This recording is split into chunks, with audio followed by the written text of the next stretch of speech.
Okay, Dennis Young here, Primitive Substance Channel, your host.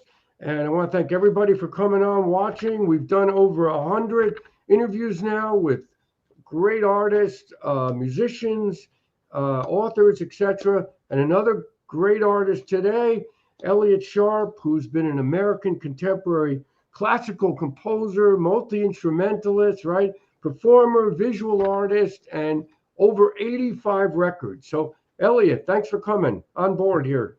Thanks for inviting me, Dennis. A pleasure. Sure. And let's hear about your early days growing up, how you were influenced to do this kind of music. Well, my knowledge of music was very limited. It's whatever my parents played in the house. Beethoven, light classical stuff, show tunes, It didn't make that much of an impression on me. Probably one of my favorite songs is "How Much Is That Doggy in the Window?" Drivel like that. I remember that. We're talking about like 1953, But I started playing piano when I was, I guess, 5 years old. I had a very strict teacher. I was good at it. And I liked playing Liszt's Hungarian Rhapsody No. 2. And my first gig of all time was playing at Carnegie Recital Hall in Manhattan, a recital of all of the students of this teacher, Joan Mayer. And I played that. I remember the mistakes I made still. Yeah. And I remember how stressed the whole thing made me, even though I loved the music, that particular piece of music. I developed asthma while practicing, and I'm sure it was the deep psychological pressure of having to produce under that stress of, an upcoming recital. And I was in the hospital. I nearly died. Wow, I didn't know that. Sorry to hear that. When I got out of the hospital, I started playing clarinet. It was therapy, and I liked the instrument. So I was playing in band, in orchestra in school, for really a number of years, from the time I was 8 years old until I was 17. When I was 17 in 1968, now parallel to this, I loved electric guitar. When I first started hearing the Rolling Stones and the Yardbirds, especially, and the Beatles, but the Yardbirds, Jeff Beck's playing. I didn't know his name at the time, but when I heard, Heart and Soul and Mr. You're a Better Man Than I, his guitar. Quite amazing. Yeah. Yeah. So in 1968, I got a guitar from a friend of mine, a Hagstrom, and a little Fender amp that I wish I still had. And I was a science geek, I thought I was going to be a scientist. I was building fuzz boxes for myself and friends. And so I set out to learn the Jeff Beck solos. I had gotten a grant from the Ford Foundation to be a future scientist of America. And that brought me to Carnegie Mellon University in Pittsburgh in the summer of 68, where I was an assistant to a scientist. Now, the summer of 68 was pretty exciting. There was all this stuff going on in Paris, in Berkeley, free speech movement, anti-Vietnam War. I was already involved in anti-Vietnam War stuff. And I was doing my work in the science lab. I liked it, but I was having a lot more fun building pedals for my guitar, experimenting with fuzz boxes and ring modulators. And then I got a gig at the radio station because I was really interested in music, and I had a few records and wanted to dig in deeper. And I got a midnight to 4 a.m. slot. And there was just so much great stuff coming out then. All this psychedelic music from International Records in Houston, world music from Nonesuch, electronic music from Nonesuch, the Deutsche Grammophon avant-garde series, contemporary music from Nonesuch, the Explorer series from Columbia Records, music of our time, on and on. There was just so much great stuff, non-Western music from Okora, and I just wallowed in it. I played it on my radio, which got me fired for playing too much weird stuff. Midnight to 4 a.m., but still, when I got back to my parents' house to finish high school, I was now a senior. I'd grown a long beard, and then my hair had continued to grow. So I came back to a pair of horrified parents. I'd go up into my room and make noise with my guitar. I'd feed back. I'd improvise, even though I didn't know it was improvisation. And music was taking the place of science. I went to university the next year at Cornell. And even though I was studying, anthropology and philosophy and French literature, really what I did most of the time was play music. There was a lot of great musicians in Ithaca at that time. And I was playing in bands. I was improvising, making noise, playing in a psychedelic band called Colonel Bleep. And we got kind that's a great name. Yeah, because that TV show was I like great. that. Oh, but then changed our name to St. Elmo's Fire because, as the phenomena of St. Elmo's Fire is this static electricity field that appears on trees and telephone poles and other physical surfaces because of atmospheric conditions and electrical storms and whatnot. And when you're experimenting with the alteration of consciousness, as many of us did, St. Elmo's Fire became visible whether it was actually happening physically or not, Okay. Enthralled by that, I said, well, let's change the name of the band. And we were getting more into improvising in the style of what Miles Davis was doing with his electrical bands, like Bitches Brew. Oh, yeah. Great band. Great record. Captain Beefheart, the Grateful Dead's more extreme experiments. So I was just immersing myself in guitar, trying to learn the language of John McLaughlin and Jimi Hendrix, and just trying to get all of that under my fingers. And at the same time, thinking about how one organizes music, beginning to think of myself as a composer. I left Ithaca.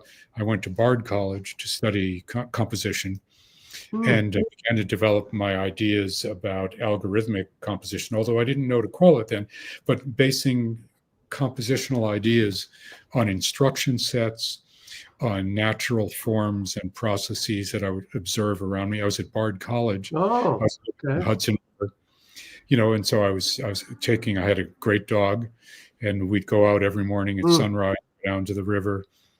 And later in 1973, after I finished college, I was living in a house with John Lurie and Evan Lurie and Steve Piccolo from the Lounge Lizards. Steve, student at Bard, and John and Evan were hanging. We had this wild house with the four of us, and Steve's wife, Wendy Kogan, a brilliant filmmaker. She had 2 dogs. I had my dog. We had 7 cats. Nobody ever slept. It was really nonstop. You could call it philosophizing, making of noise, discussion of art. Were you writing music down of all this, or was it just improv? But I was creating scores at this time that were based on these instruction sets that I was deriving from observing natural forms and processes, like going down to the river, watching the birds rise and form this field of shifting foreground and background. Right. Watching the river meander and then getting a topographical map of seeing how it looked, from the sky, and then superimposing a map on music paper and giving that to musicians to play, thinking about instructions like play the opposite or don't ever play at the same time as anyone else and make a groove, which is a very African concept, the way African drum choirs work, interlocking beats, where everyone always leaving an opening for someone else to play. So I was thinking about a lot of that stuff. And then I decided to go to graduate school. It felt like a place where I could meet fellow musicians and dig deeper. And I'd always loved the music of Morton Feldman, and LeJar and Hiller was a pioneer in computer music and in algorithmic composition. So I went to Buffalo. I cold called Hiller, and he said, "Oh yeah, why don't you visit?" So I went over there. I drove over to Buffalo, which was like a 9-hour drive, and had a meeting with him. And he hired me immediately to be the electronic technician for the music studio there. It was free tuition, which was very important because I. That's great! Oh boy, that's What did they have? Like a big Moog synthesizer? Was it homemade? Bob Moog had his factory just outside of Buffalo. Now I had met Bob before when I was living in Ithaca because he had his factory just outside of Ithaca, and he was the mentor to this band called the Creative Act with Linda Fisher and Bennett Gale. And so I'd go see their gigs, and I got to be friends with them, and I got to speak to Bob a couple of times. And then when I got to Buffalo, part of my job was taking care of this electronic music studio. So we had this massive Moog rack system, Oh, that must have been fantastic. Wow. and a baud prototype ring modulator and a prototype vocoder. So I had to learn how to get stuff working. We had old Ampex tape decks. So, I mean, I was in heaven, I got imagine. there. I had the studio, so I'd stay in there late at night and go there early in the morning or stay over in the weekend, bring a thermos and some food and just hang out and work on stuff. And Feldman's office was right next to the studio. So I saw Morty fairly frequently, and lessons with him were more about arguments. He called me in. One of my first compositions was performed. He said, improvisation, I don't buy it. Oh, boy. My second composition, I was very involved in Attica relief activities because our state assemblyman was involved in coming up with an amnesty plan for the nonviolent Attica prisoners who were involved in the uprising. This was in 1970, and people who are interested can find out about it. And so I did this piece that was based on Attica with a microtonal blues melody stretched out over 5 minutes with Bobby Previn on drums and a conga player and an electric string quartet in which I was playing electric guitar. And then the second part of the piece was graphic notation and a complex grooving melody in 21/8. And we were about to perform the piece, and Feldman got up on stage, and the conga player had no music because I didn't want him to have music. I just wanted him to groove. Improv, okay. He was just grooving, 16th note triplets. It was part of the kind of backstory to the piece that the conga player would not be hampered by any music. He would just groove and he would start and stop with the conductor. And Feldman got up on stage and said, "Where's his music stand?" And I explained that he didn't need a music stand. So Morty Feldman went and got a music stand from the wings, slammed it down in front of the conga player, said, "Now you can play the piece." Oh, my gosh. And Morty called me into his office the next morning and said, "You put too much sociology in your music. Music should be listened to sitting in red plush seats, and your music is for sitting on the floor." Oh, my gosh. Boy. I mean, still, I have to laugh at that, and I really, as I said, loved a lot of Morty's music and still do. And I probably gained more from arguing with him than I would have if I just listened. Old school, back, must have grew up in the 30s and 40s, right? Or that era. So he was a pioneer in he improvising. was. He would give scores to people that just said divide the pitches into low, medium, and high, and they would improvise. And there was a lot of other very open structures that he did, but he didn't trust the players, without his own framework. He would sit on Friday afternoons and just talk for 2 hours out of breath, hardly breathing, just talking. And it was incredible to witness, incredible to listen to. Wow. But a month later, I got arrested because we had this demonstration about funding for teach-ins around this Attica amnesty bill. And the cops beat me up, and I was charged with stabbing head of campus security, which I didn't do.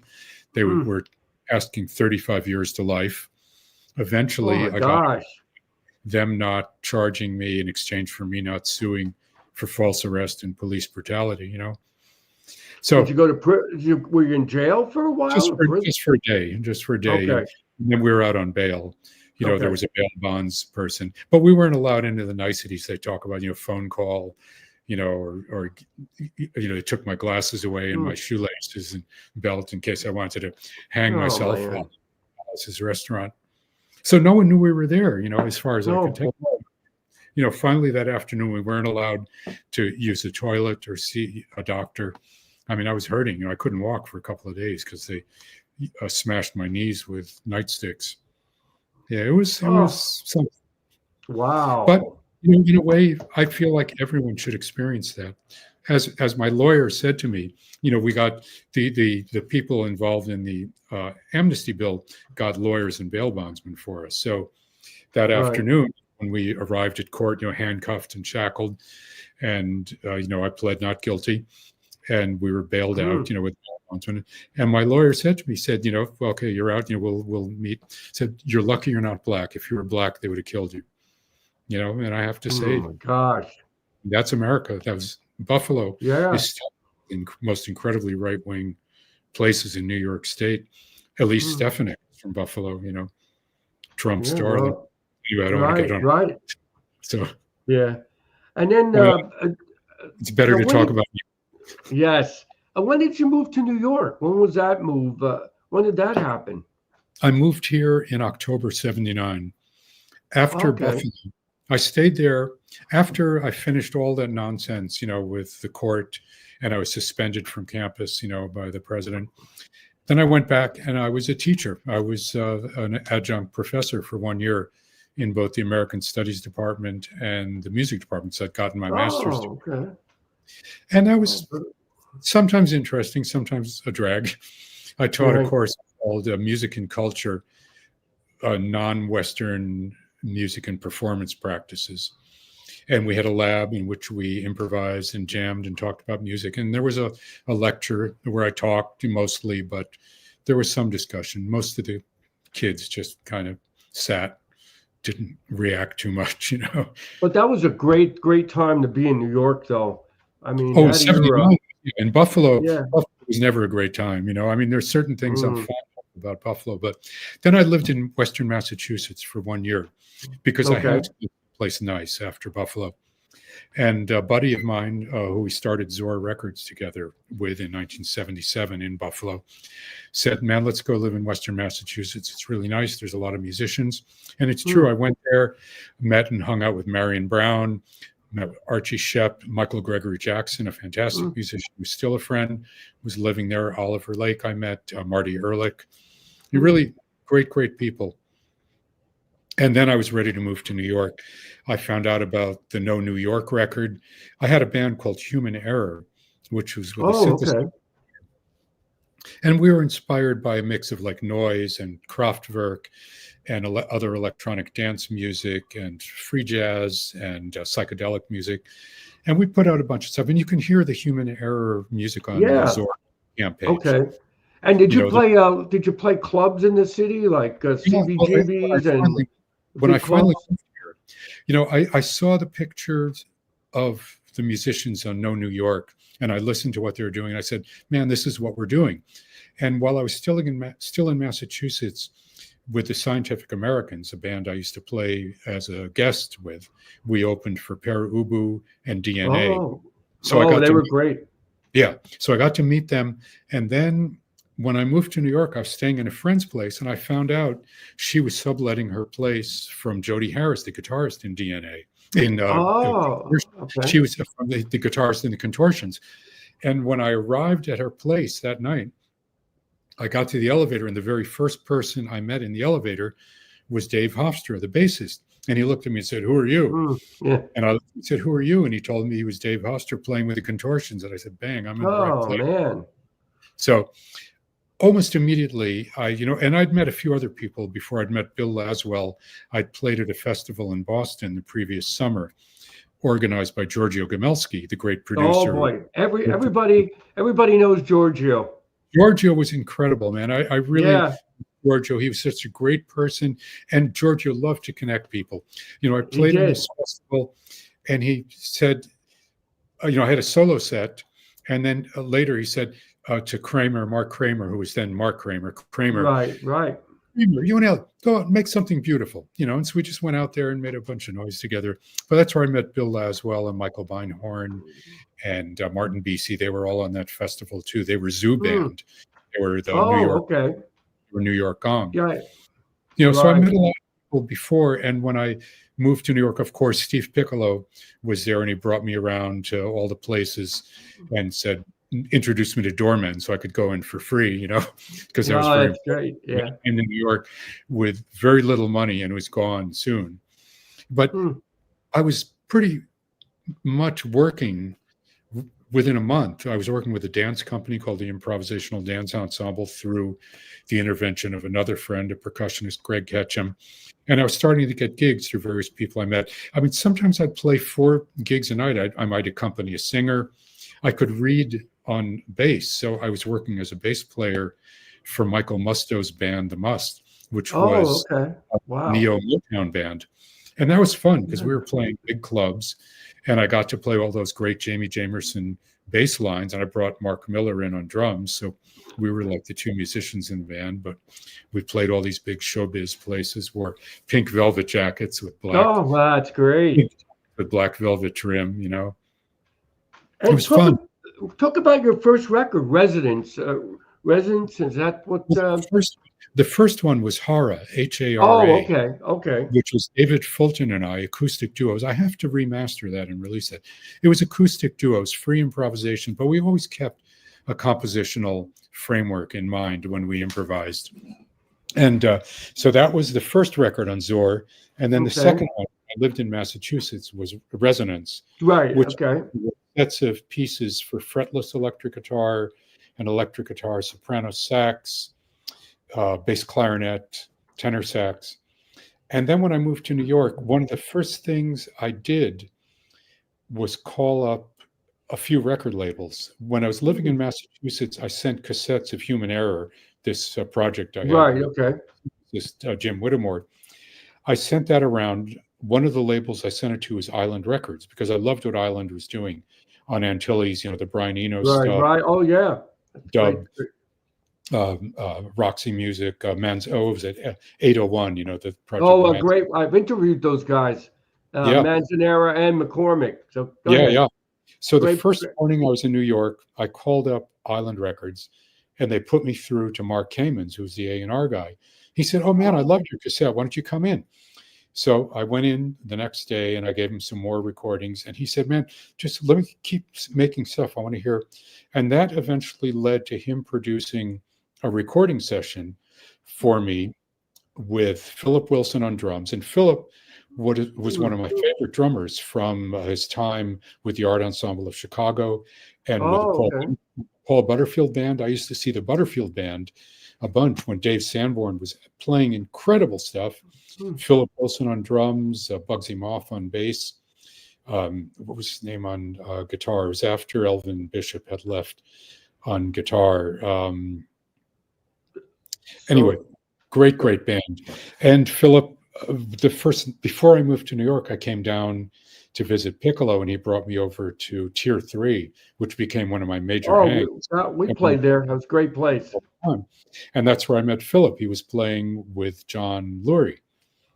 So, you know, so I had this session with Philip and Bill Laswell on bass, and Mark Miller on percussion, and Olu Dara on trumpet, and Art Barron on trombone. What a band!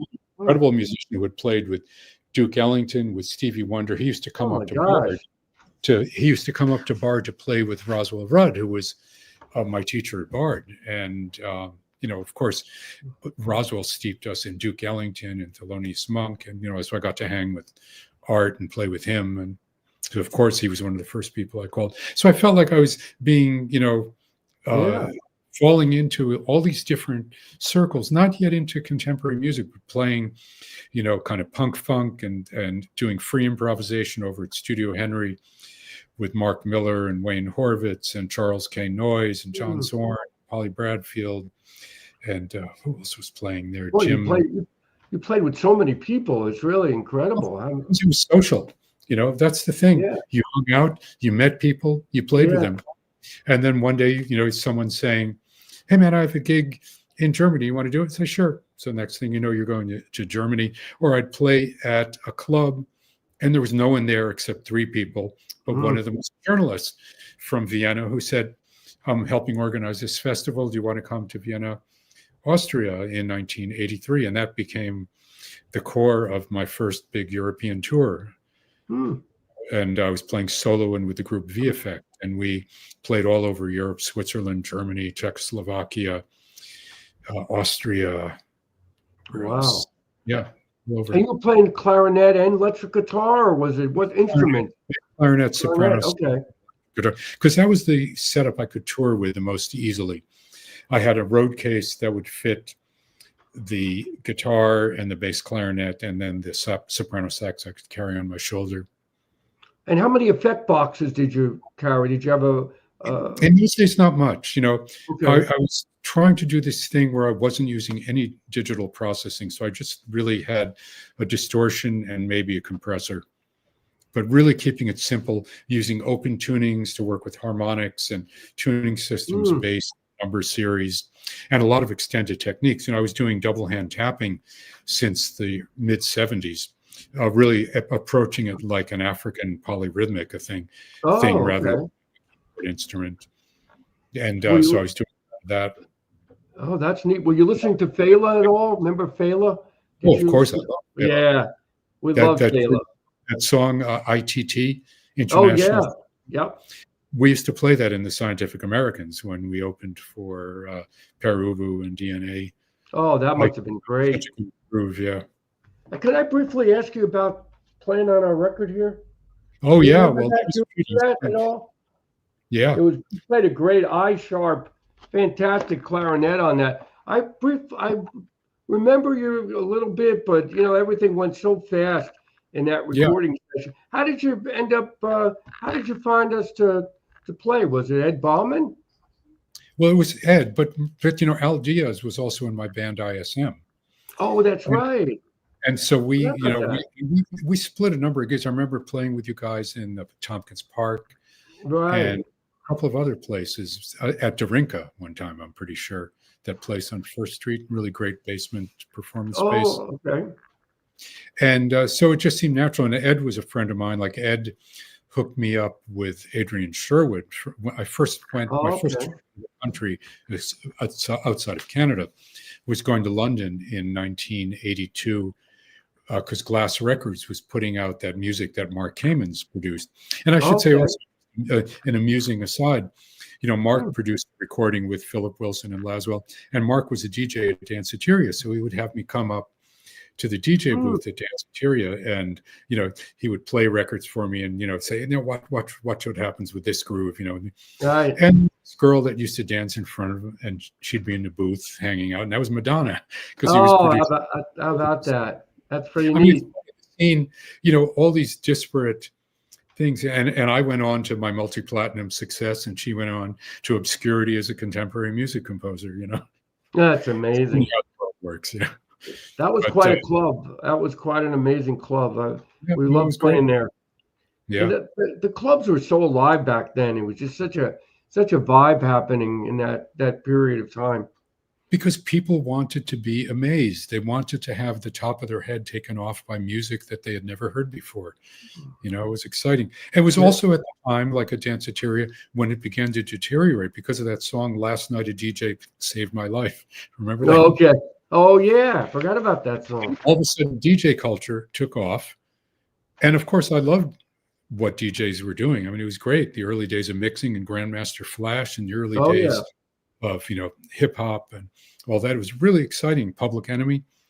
And then people didn't want to hear live music. They only wanted to hear their favorite songs, played by the DJ. That's And too live, bad. Yeah. you'd be backstage at Danceteria or out in the Danceteria dance floor listening to your friends play, and you'd hear someone say, "Oh, the band's supposed to start. Let's go to another club." Oh yeah, that's true. I didn't think about that. It was quite a period, though. I mean, I was very It lucky was to be a part of it. Now let's talk about some of your other. You've played with so many different people and bands. What about Carbon? What was that? What was that about? That band? well, it started as ISM began to deteriorate, which was the band I had with Al Diaz and Michael Brown and David Linton and Bobby Previtt, two drum kits and Right. percussive. And then I started this new band, Carbon, where I was introducing some digital processing and spending more of my focus on the compositions.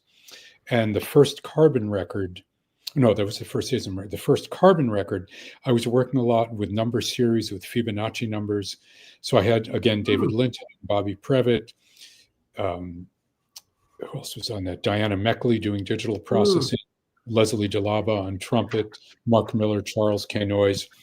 Pieces based on Fibonacci numbers and on various kind of philosophical Oh, concepts. very neat. Huh. as much as just musical ideas. Wow, And I was really kind of disgusted with New York at the time, and I was thinking about leaving. I had been playing with this Bolivian musician, playing bass and synthesizer with him, Hilario Soto, and he said, man, why don't you come to Bolivia? We'll play stadiums. My family has this, big thing that we do. And I considered it, and I said, well, first I want to get this done, and then Carbon, it kind of struck a nerve, and I began getting all kinds of offers for gigs, and touring and more recording. So there I was in New York. Yeah, that some pure. And then you've done a lot of like orchestral music also, that you've like composition. Well, in 1986, I began applying a lot of the philosophical concepts that I'd been working with in the band Carbon to compositional ideas, and I wrote a number of string quartets. And the Soldier String Quartet recorded them in 1986. And in that year, I'd gotten signed to the SST label, the Southern Oh California yeah, I punk know label. those guys. Right, punk Yeah, label, right? and they were great. Greg Ginn, was a good friend of mine at the time. He had his band Black Flag, and he had Right. his Gone with Sim Kane on drums and Andrew Weiss on bass, Bassosaurus, he called it. Yeah. So he signed at that time Sonic Youth and Husker Du and Fred Frith and myself, Henry Kaiser. And so he put out my string quartet record, and that surprisingly did very well, partly because the SST audiences were so loyal. Anything that the label put out, they would buy and they would listen to and they would love. So I began performing a lot in Los Angeles area. In fact, down the California coast with George Hurley and Mike Watt, the bass player and drummer from the Minutemen. And we performed as bootstrappers. But that led to some commissions from the American Composers Orchestra, doing my first orchestra piece, Reiterations, and to some other projects in Germany where I could really focus more on being a composer. Right. That's pretty neat. And, I thought of the orchestra as a synthesizer with an operating system that was written in the 18th century. So you had to write a code. You had to hack the code to get them to do what you want. But if you could hack the code, then you could get them to do some amazing sonic things, It wasn't always easy because the orchestras tended to be very conservative. My first piece for American Composers Orchestra, at the end of the performance, first of all, they all came out with big wads of cotton in their ears. Oh my gosh. And at the end of the piece, after the applause finished, the first violinist said in a stage whisper, well, why didn't he just ask us to stomp on our instruments, Yeah. Now, you also pioneered the use of computers, right, with live performance? I mean, well, I would say I was an early guy to do it. I can't say I pioneered, right? But one of them. I think I was one of the first to take a laptop out on stage, though, with a virtual stance project, because I was working with this software called M that allowed you to set up improvising environments. I was working with the Atari ST computer. It was funny because I would do these gigs for the SST audience, with like bootstrappers would play and the kids would go wild because we were making all this crazy free punk jazz noise.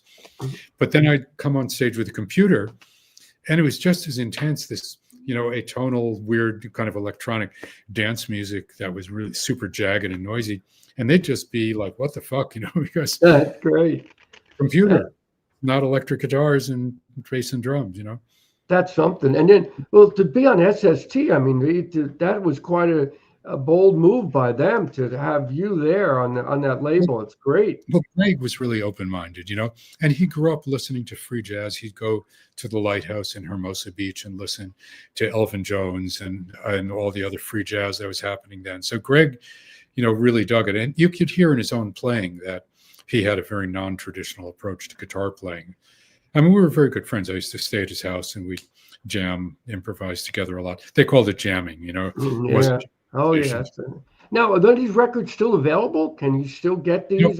Some of them might be, but, you might be able to find some of them in their original form. The first Bootstrappers record can be found. For some reason, George did not want me to reissue it. He never answered me back. Mike Watt was totally down with it. I keep contact with Watt, and we've run into each other a lot over the years. And but the second Bootstrappers record with Tom and Jan Kotick on as the rhythm section, right. by a German label, that I've reissued. And the string quartets have all been reissued on my Zor Bandcamp label in 24-bit remastered form. So you can find those. That's what we got to tell the audience where to get these, because I'm sure we have some experimental listeners out there that really like this kind of music. Well, I hope so. Well, Zor Bandcamp, I have a pretty big catalog of stuff, not just of my own music, but things produced, my friends and colleagues, really interesting music by a lot of great composers and players. You've played with a lot of great people, like with David Thorne you played with, right? And Christian Mark played. David Thorne and Vernon Reed and I have a guitar trio, yeah. Who else? And then you've done, go ahead. And then Debbie Harry, what did you do with her? Well, I was working on the soundtrack. I was composing music for a film called Spectropia, a kind of science fiction noir film by Tony Dove. Okay. And she wanted me to write kind of like a theme song for the film. And I thought Debbie would be the perfect voice for it. And she agreed to do it. And I wrote this song called This Time, That Place. It's what my friend Joe Martin, who's a great composer and producer, called twang noir. It's a little bit silly. It has like a kind of a trip hop beat. And Debbie sang this beautiful, chill voice on it. It was a pleasure to work with Debbie. She's such a great person, such a great musician. And who else have you worked with that you can mention that stands out? I mean, there's so many, but is there a few that working with Nusrat Fateh Ali Khan was? I saw that in your wow. I mean, that was incredible. I mean, I'd been listening to his records for years, and I'd seen him perform a couple of times in New York. I mean, it was like playing with John Coltrane. He's a master. Yeah. Intensity. We were both in Montreal, and the producers of my concert was the radio station at McGill University. And they said, listen, Nusrat's in town, you're in town, would you guys jam together at the station? And I said, well, if Nusrat is into it, I absolutely. I mean, it was a little bit terrifying because, what do I do? I mean, he's a in a deep tradition of Qawwali music. And while I'd listened to a lot of it, I couldn't say I could play Qawwali music or, I had some experience learning some of the gestures in Indian music, and it was part of my vocabulary and the theory of it. But really, my strategy was to stay out of the way. I played drones on bass clarinet and guitar with ebow and delay, and really just tried to listen and be part of the flow of it. And it was a phenomenal experience. I mean, imagine studio, a tiny little room, and to be with Nusrat in that space, And that was it just him singing and no, it was his brother. His brother was singing back and playing harmonium, and there were two clappers and a tabla singer, and the two clappers sang backup. And it was amazing. Was this recorded at all? Did you get a I believe that it is on Spotify. I had someone told me, I haven't checked it. I hate Spotify as a platform. Oh, I know. I have to check. They're just pirates, They are, exactly. With Eck not paying on anything less than 1,000 streams, and then he takes our money and gives it to Trump, So anyway, don't get me started on a rant. It's very easy to do, Now, what about Bandcamp? Do you get any? I've had not much luck on Bandcamp. No, Bandcamp has been really successful for us. Oh, that's good. We get a good number of downloads. Bandcamp Fridays, people buy downloads, a good number of streams. It's really been great. And it's introduced the work of both my own work and the work of the things that I produce to a lot of people. And that's led to interesting gigs and other recordings and projects. No, I can't say enough good about Bandcamp. I just hope it continues. And you've had your filmography too. You mentioned a film you did, Debbie Harry. What other films have you worked on that you could mention? Well, there was one that I really enjoyed working on called and why is the name escaping? It's that time in the afternoon I get a circadian dip, and That's all right. I can see the cover in front of me. It was about UFO culture in Southern California, Hmm, and pretty neat. what's the title? Hold on a second. That's all right. I hope this isn't a sign of encroaching senile dementia, but Oh boy. I've been told that a lot of people don't remember names, and I'm going to be embarrassed when I do see the name and I'm reminded of it, That's because it's okay. one of the favorite scores that I did, Hmm. and it is called. And was it done in the 80s or 90s? No, it was done pretty recently Oh, by okay. filmmaker Jonathan Berman, who I did soundtracks also. Calling All Earthlings is the soundtrack. Oh, okay. And I did work on another soundtrack for him that was done by Frank London and the Cosmatics, called The Schwitz. Oh, I remember them, right? Oh, Yeah. they were No, great. Jonathan is a pleasure to work with, and I really had a lot of freedom on this score and did a lot of different kind of sonic gestures, some very psychedelic stuff, some things that are like kind of krautrock, and just some very out sort of stuff. Another film score that I really had a great time doing was called Lo que soñó Sebastián, What Okay. Sebastian Dreamt, by Ricardo Rey Rosa, who is a Guatemalan author and translator of Paul Bowles. Hmm. And that was done in 2006. And again, I had some really deep dives into just a lot of different gestures. He gave me field recordings of birds and insects from the Guatemalan jungle, and I processed them for parts of the soundtrack. I wrote a couple of songs in Spanish with Michelle Casillas singing, and that was great to write these kind of pop songs in Spanish, So, Wow, yeah, you've had an incredible career. So what are you working on, I guess, now that you can tell everybody that you're still doing live shows? Well, in New York, not so much, but I tour a lot. I'm getting ready to go to Atlanta this weekend to do some workshops in improvisation, and then do a solo concert and play with a drummer based there named Klimchak. And then in March, I'm going to Germany to work with a band there. And then April, I have a solo tour in the United States, starting in Los Angeles up to San Francisco, Santa Cruz, Berkeley, Oh, wow. and Seattle and Albuquerque. That should be fun. And do you have a manager that books all these shows for you, or do you do it yourself? Come to me first, and then my agent books additional shows. Okay. It's always a cooperative venture. A lot of things start with someone inviting me, say, "Hey, I would like to have you play here on such and such a date. Is this possible?" I say, "Yes. Let me see what else I can do." And boom, then there's a tour. So then you West Coast, and then are you coming east also on this tour? No, Albuquerque as far as east as I'm getting.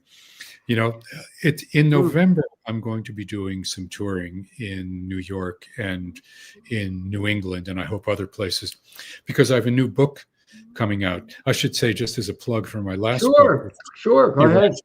Irrational Music came out in 2018, published by Terra Nova Press and distributed by MIT Books. And that was a mixture of memoir and music theory and cultural discussion. And the follow-up to it is called Feedback, Translations from the Original. I just finished it. I'm working on the editing now. It's going to be published by Wesleyan University Press in November. And I'll be doing some readings and concerts around that in Europe in September and in the US in November. So I'm excited about that. That sounds great. I hope to come in the city and hear that. Definitely keep me in mind for that and everybody else that's out there in the area. Where are you based, Dennis? New Jersey, central New Jersey. What, so like near Princeton? Yeah, so about an hour from the city, hour and a half, 2 hours from Philly. Because I have some contacts in Princeton that were talking about getting me out there. Okay. So I'll get there. You could go to the Princeton Record Exchange there. Do you know that store? Oh, that's a great store. Yeah, I've met Oh, those. it's still around, still Amazing. there. They have so many amazing records there, and I really miss vintage vinyl. That was here. Yeah. That closed up a few years ago. I think maybe around before COVID. I think hit. It was it. I guess it didn't want to sell it to anybody.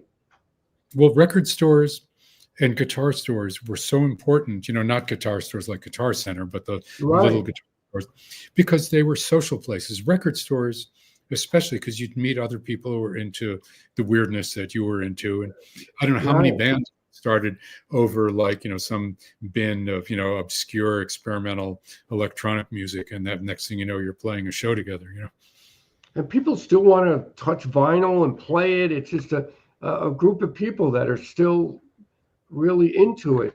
What do you think? Go ahead. Vinyl has had a huge resurgence, and I'm hoping compact discs will too. Compact discs are considered, cassettes have had a resurgence, and I'm not so down with that because it's not the most robust of formats. It doesn't sound good and they don't really last well. I still like CDs if they're mastered well. They sound great. You can put a lot of music on them and they last. I still have CDs from the early days that play perfectly. That's great. Yeah, that's what we think about. I put out limited editions on Zoar on my label, and I sell them through Bandcamp and on tour. I find on tour, people really want CDs. They want something to remember the concert by. Vinyl weighs too much to carry on tour. You can't carry 30 copies with you.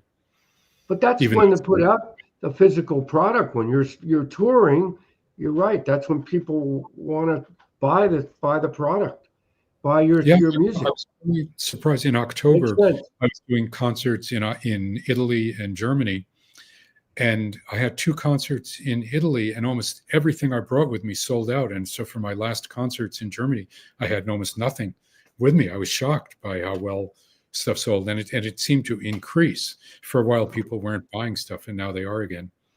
What's the age range? What's the age range you get of audiences? Is it all over the spectrum, or? Well, in Europe especially, I get people that are really young, and I get people that are really old. There you go. Melvin is, that's funny.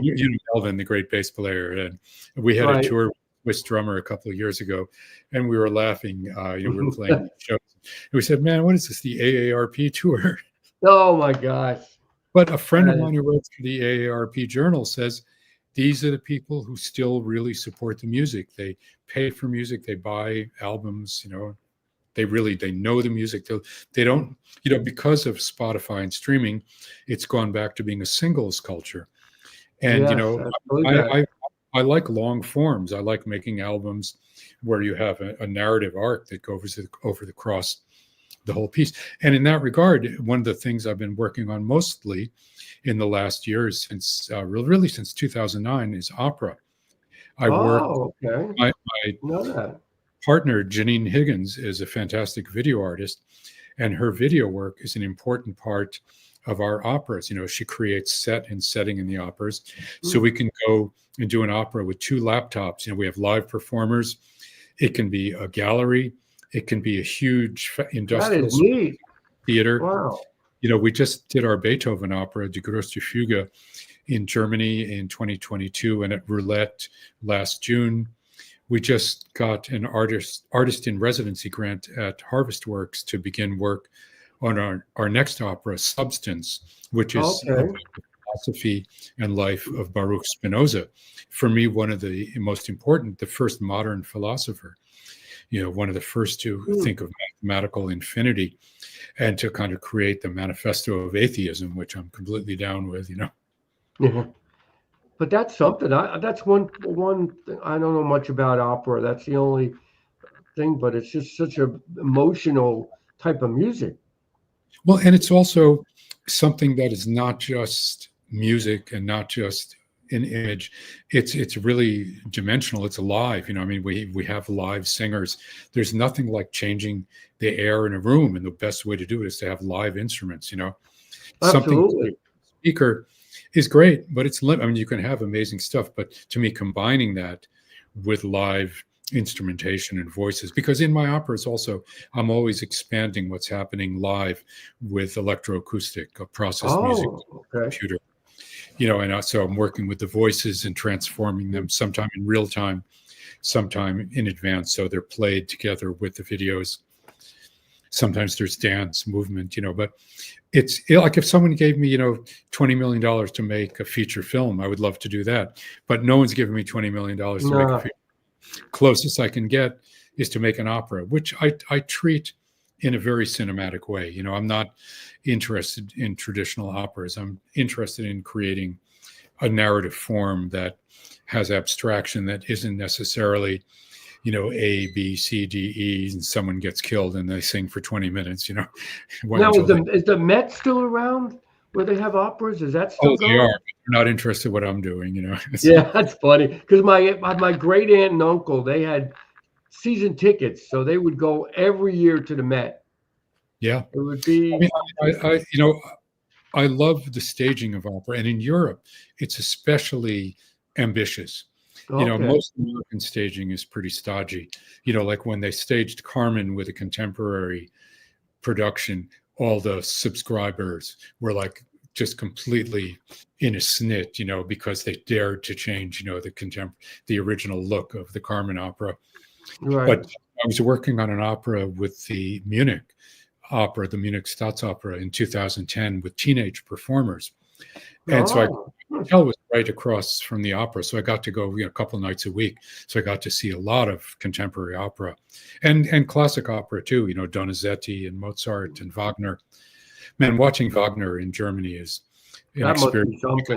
Because there, it's like for them, the religion, and you don't want to think about how close the Wagnerian approach to opera inspired National Socialism, a la Trumpism, Muskism, this sort of, don't get me started, In your face, right? Yeah, right. But, hey, if it looks like a Nazi and salutes like a Nazi and talks like a Nazi, it likely is a Nazi, I mean, my father was in World War II fighting the fascists. My father-in-law was in a German prisoner of war camp and survived that. My grandfather was in the concentration camps. My mother's a Holocaust. To see this shit going down again. But I'm starting to rant, so I'm going to. That's all right. And now I'm curious, what is your opinion of music these days? I mean, where do you think it's headed? Contemporary music, where do you think the next stage is? I can't say. One of the problems is you have to follow the money. And the money tends to be more and more conservative. It's, they have all these kids who studied arts management in school, and they're the ones that are making decisions. So it's not necessarily rewarding the most forward-thinking composers. I mean, there's a lot of stuff that's good.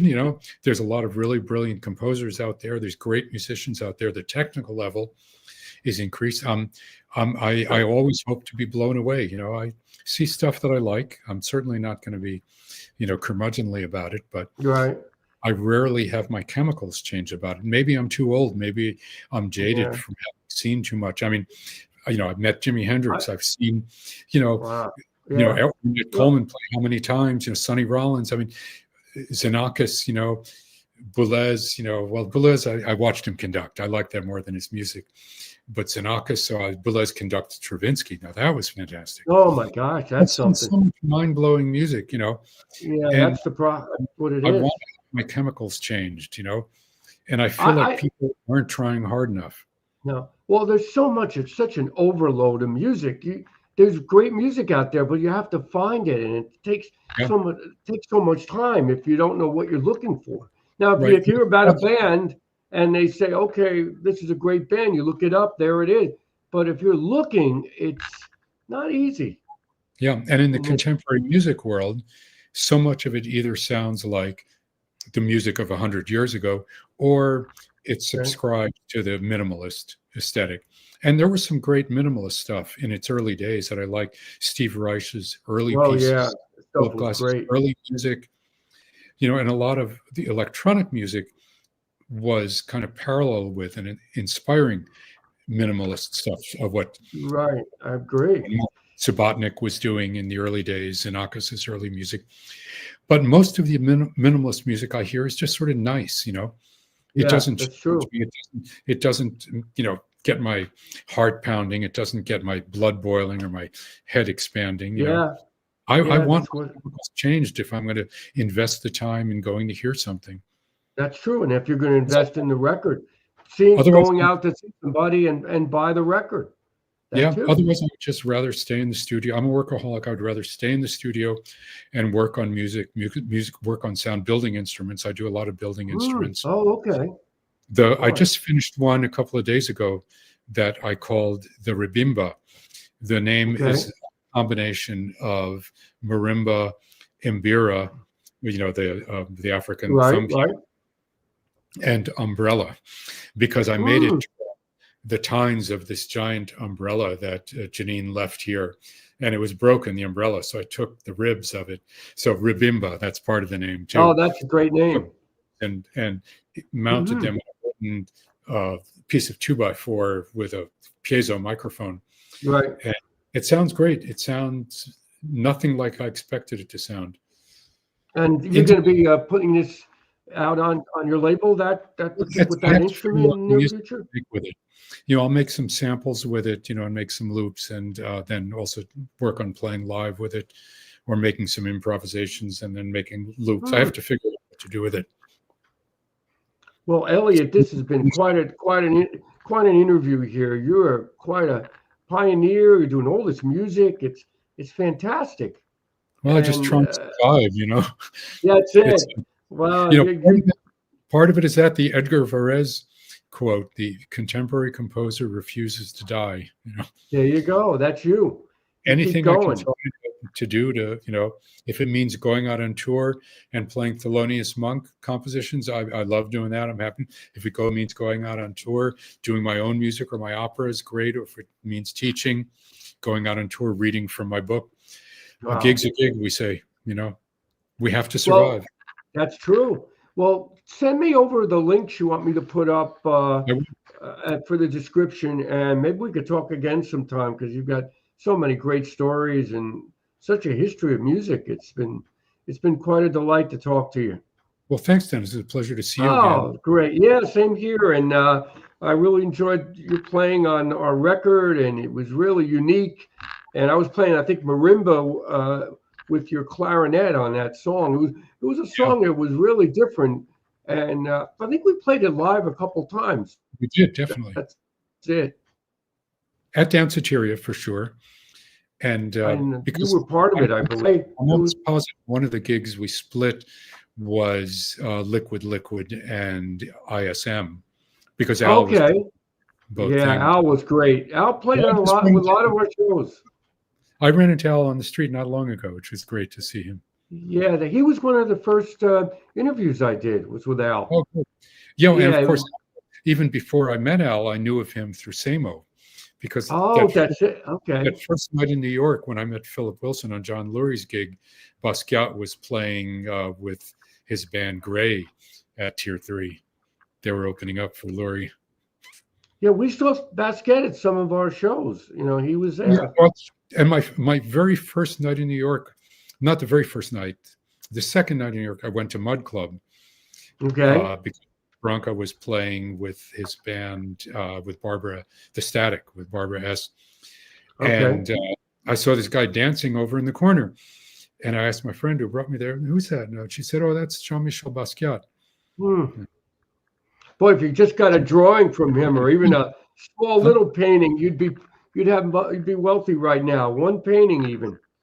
Oh yeah, no, all the people. He used to crash at everybody's places and doodle and draw. I remember him from those days. Well, I was friends with his girlfriend, Suzanne. She was a waitress at the Binibon, which was a place I used to hang out at a lot. Oh, okay. On 2nd Avenue. So anyway, Elliott, it's been a pleasure. And let's talk again sometime. I'm sure once your tour starts or your next record, maybe we can go over it. Sounds great, Dennis. And Okay. I'll send you the links and let me know when this is live, and I will. Yeah, I'll probably have it up next week or sometime. I usually I have to edit some things, so probably about 5 or 6 days it'll be up. Great. Yeah, then I'll post the links to my media. Great. So, Perfect. All right, Elliott. Thank you for doing this. And Thank keep you. the music going. no Thanks choice. a lot. There you go. Take care. Bye-bye. See ya.